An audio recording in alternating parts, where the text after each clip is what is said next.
আপনি দেখেন যে পুলিশের আইজিপি এই যে বেনজির তার টোটাল রিটায়ারমেন্ট বেনিফিট থেকে বেনিফিট সহ 1,79,79 টাকা সে পাইছে টোটাল বেতন স্যালারি সহ তার জীবনে চাকরি জীবনে 26 বছরে না 28 বছরে।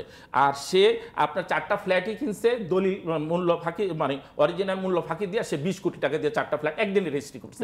তাহলে দেখেন যে একটা বেনজিরের মতো লোক এবং পুলিশ সবচেয়ে বেশি করাপশন করছে আমাদের দেশে। আপনি দেখেন একটা বেনজির এরশাদ সাহেবের সময় এরশাদ সাহেব তো বিশাল বড় অপরাধী। আজকে দেখেন এরশাদ সাহেবের সময় মানুষ যত শান্তিতে ছিল এখন মানুষ তখন এরশাদ সাহেবের সময় 1 টাকা আলু খেতে এখন খেয়েছে 90 টাকা। এরশাদ সাহেবের সময় এই ডিস্ট্রিক্ট ছিল 21টা, সেটা 64টা ডিস্ট্রিক্ট করালো।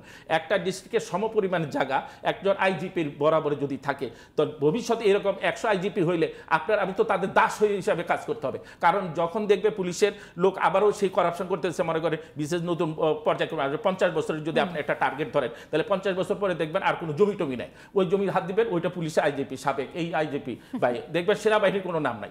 তাইলে সেখানে যদি হবে তখন আর ব্যক্তিগত ফ্ল্যাট, তখন ওই ফ্ল্যাট আমার দখল করতে আসবে তারা, এটাও নিতে চাইবে তারা। যে যেমন মনে করেন হারুন কি করছে 79টা আপনার ফ্ল্যাট এবং জমির মালিক যারা উত্তরায় এবং আপনার বাড়িধারা এদেরও খুঁজে সে বাইর করছে, কার পিতা নাই, বিধবা মহিলাকে আছে, যার ইয়ে নাই বা কোনো রকম আছে, এগুলি বাইর করে সেই দলিলগুলিরে সে মোটিফাইড করে সে এগুলিতে ওইসব লোকরে বাইর করে দিচ্ছে, ঘরের থেকে বাইর করে সে দখল করছে।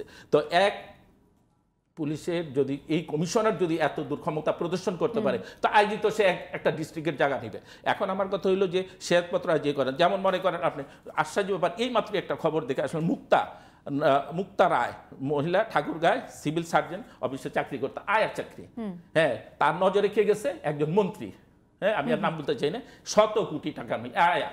আর প্রধানমন্ত্রী নিজেই স্বীকার করছে যে তার জাহাঙ্গীর যে তার পিয়ন সেই চাপরাশির এখন আপনি ধাপ মনে করেন পিয়ন চাপরাশি হইতে 100 থেকে 500 কোটির মধ্যে, এর মধ্যে আবার মানে যুবলীগ ছাত্রলীগ এবং এই লীগ সেই লীগের থাকবে এই 500 কোটির মধ্যে। আর 500 থেকে উপরে হইলো মনে করেন ওই যে উচ্চ পর্যায়ে যারা কেন্দ্রীয় কমিটিতে যারা আছে বা ডমিনেট করে বা পুলিশের কর্মকর্তা কর্মচারী এরা হইলো 500 থেকে 1000, হাজারের উপরে যেগুলি হলো মন্ত্রী এমপি সচিব এরা হইলো। তাহলে তো ভাগ করেই আছে স্টেয়ার, তা আমরা তো স্টেয়ারের বাইরে। তা আমার কথা হইলো যে শ্বেতপত্র আমি বর্তমান সরকার অনুরোধ করবো শ্বেতপত্র করে আপনি শর্ট ট্রাইব্যুনাল করবে, ওই শ্বেতপত্রের গতানুগতিক কয়েকদিন পরে আন্দোলন হবে, নির্বাচন দেন, ও নাকি উৎপাইতা রয়েছে, নির্বাচন দিলে তা আবার আমাদের সুফল। আপনি জানেন শুনলে আশ্চর্য হবেন, আমি বলতে চাই না একটা দলের প্রভাবশালী যে লোকের সাথে তারা চলে ওই জায়গায় চামচা একজন বৈশাখ আছে আমার জীবনে চাওয়া পাওয়ার কিছু নাই, যেই দল আমি নামটা বলতে চাই না, আসার সাথে সাথে আমার একটা চ্যানেল দরকার, টিভির চ্যানেল দরকার, আমার একটা ব্যাংক দরকার, আর আমার 2টা প্লট দরকার গুলশানে, এইটুকু হলে আমি আর চাবো না। মানে কোন কোন খাতে আসলে লাভ করা যায়, লাভজনক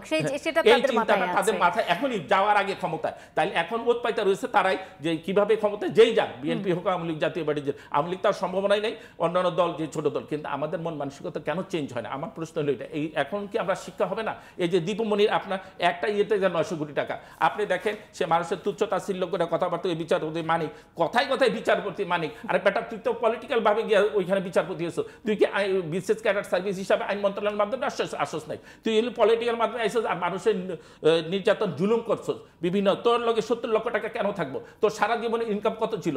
আবার ব্রিটিশ পাসপোর্ট থাকলে তো তুই অবৈধ সম্পূর্ণভাবে, তো অবৈধটাই এই দেশে বৈধ। যেমন মনে করেন হারুন তার যে মুক্তিযুদ্ধের সার্টিফিকেট দিয়ে সে চাকরিটা নিছে, এটা তো তার বাবা তো মুক্তিযোদ্ধা ছিল না। তারপরে আরেকটা হিন্দু যে পুলিশ কমিশনার তার চাকরি বহুত আগে চলে গেছে, সে সাসপেন্ডেড অলরেডি, তার ক্লোজ, সেইটা এসে আবার পবিত্র হয়ে গেল ধোয়া তুলসী পর্যন্ত। অতএব এইখানে হইলো যে আপনি রাজাকার করেন আলবদর সামস যাই করেন, আপনি যদি একবার নৌকায় পাড়া দিতে পারেন তাহলে আপনি ফেরেশতা হয়ে গেলেন।